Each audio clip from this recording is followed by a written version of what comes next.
What if I told you there is a 97% chance you are being treated for a disease you don't have? Sounds crazy, right? But it happens more often than you think. If you've been diagnosed with thyroid disease, you don't want to miss this. Dr. Stephen Wander, he joins me now to talk more about it. Thank you so much for joining me today. Thank you for having me. Yeah, absolutely. So 97% chance is pretty high.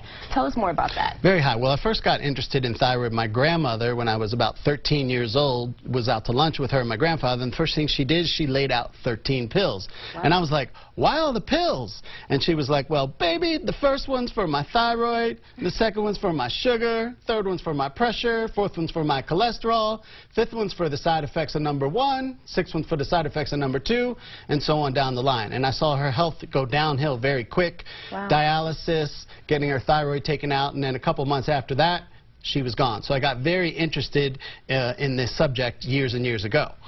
And so most women diagnosed with low thyroid disease don't have low thyroid disease. And then they're prescribed a medication called Synthroid or levothyroxine, which is the #1 prescribed medication in America at $23 million a month.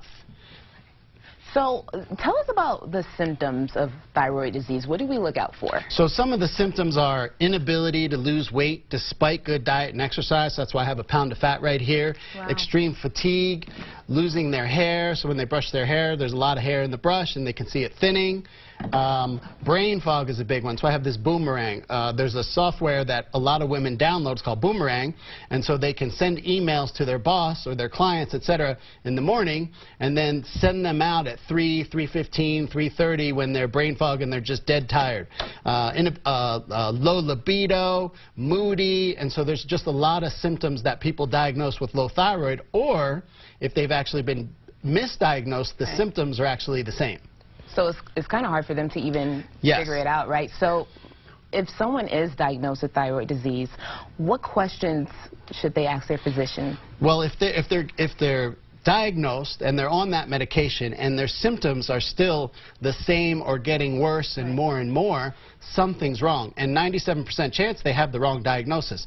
So they need to be tested. So they need to be tested to see if they have this autoimmune disease that actually attacks the thyroid.